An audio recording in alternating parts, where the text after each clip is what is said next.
one of the major issues, and it's a holdover from sort of colonial Victorian, is the issue of sexual preference in many African countries. In Kenya, to be gay, the LGBT community is illegal. They just want to have equal rights, the same privacy and equality as all other Kenyans do. Is that something that you aspire to for your country? I want to be very clear, Christian. I will not engage in a subject that is of it is not of any major importance to the people and the Republic of Kenya. This is not an issue, as you would want to put it, of human rights or this. This is an issue of society, of our own base as a culture, as a people, regardless of which community you come from. This is not acceptable. This is not agreeable. This is not about Uhuru Kenyatta saying yes or no. This is an issue that the people of Kenya themselves, who have bestowed upon themselves a constitution, right, after several years, have clearly stated that this is not a subject that they are willing to engage in. Yeah? Well, you've had it for yourself. This is President Uhuru Kenyatta, the former president of Kenya, who is talking passionately about morals that we as Africans should embrace and morals that we as Africans should not embrace. This is LGBTQ that we should not embrace, we as Africans, because we have our own morals. This is just an idea that the West is trying to impose into us so that at least we think like them. Yeah, if that's the term, we think like them. Now, and why should we even talk about LGBTQ when we have issues, really issues to talk about? Look, there's war in Sudan, okay? The long forgotten war in Sudan. No one is talking about it. There's war in West Africa where Boko Haram is terrorizing people. No one is talking about it. There's war in Congo, between Congo and Rwanda. No one is talking about it. Yet they want us to focus on issues that are not of value to we as Africans. Now that is okay, according to me, and the answers that President Uhuru Kenyatta gave was perfectly crafted. Now, we also have the current president of Kenya, President Ruto. President Ruto, on his side, he is against LGBTQ, and he has been asked several times about it, but he is against it. Not only President Ruto, a Kenyan president, we also have a Pan-Africanist by the name Professor Lumumba. The violation of the human rights. On that one, I agree with President. It's not about President Museveni. I personally have supported President Museveni on that bill.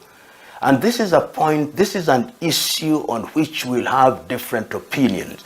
The regime of rights which we are being asked to follow is a regime of rights that was imposed by the Western world in 1948, the Universal Declaration of Human Rights. We must ask ourselves the fundamental question: don't we have rights that are uniquely African? And these arguments that they bring about bills relating to LGBTQ, they'll never say them to the Arabs. They'll never go to Kuwait. They'll never go to Bahrain. They'll never go to Brunei. They'll never go to Saudi Arabia. They'll never go to Indonesia to tell them. It is Africans who they think are tails to be wagged. But from where I sit, I oppose LGBTQ with every ounce in my life. Actually, when he was in South Africa, there was a staged demonstration against him because he was talking passionately against LGBTQ. And the interview that he did that night, the journalist tried to impose again the idea, trying to lure him into this issue of LGBTQ for him to support LGBTQ, but he was against it. And again, Professor Lumumba, not only in South Africa, when he had a meeting in Kenya with the clergymen, Actually, there were clergymen from all over Africa. When he had a meeting with them, Professor Lumumba was very, very eloquent when he told the clergy that, look, you as men of God, you are failing us because you are not talking about this issue. You are not talking about this issue in your churches, in your meetings, in your crusades. You're not talking about it. You have to do that for you to save this continent. When you look at the Anglican Church, I understand how it was created. King Henry VIII wanted to annul his marriage with Catherine of Aragon in order to marry Anne Boleyn and establish the Church of England. And for it, St. Thomas More was executed. That is not a very good beginning.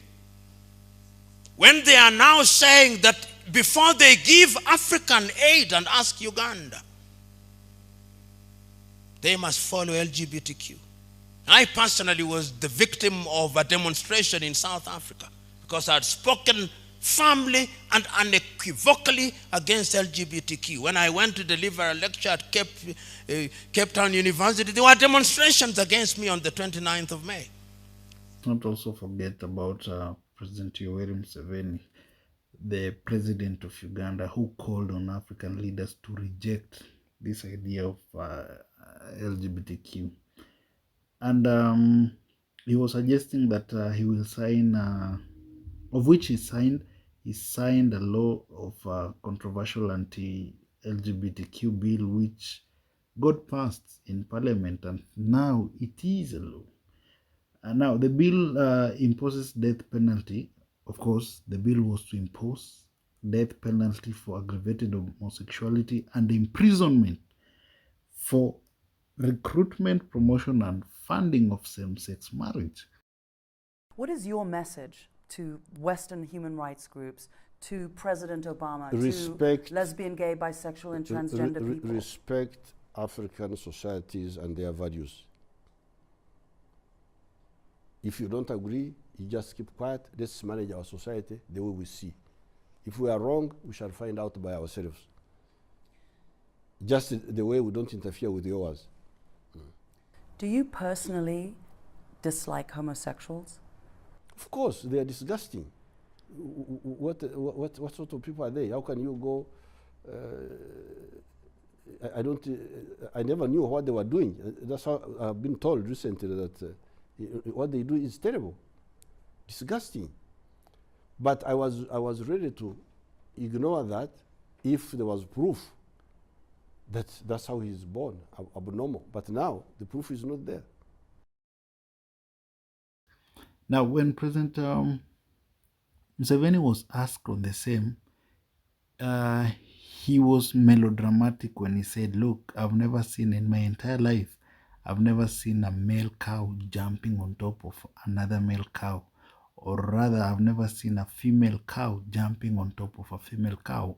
This implied that, look, these animals had brains. Now, if animals had brains, why would we, as Africans, people of dignity, didn't have brains or don't have brains? It never made sense, of course. And this issue of law, LGBTQ law, death penalty, etc. in Uganda made a lot of organizations to dump Uganda in matters of funding and donations. What is your take? You as an African or you as a white? Remember to comment below. Write your comments here, your view on the same. Remember to subscribe to the channel. See you next time.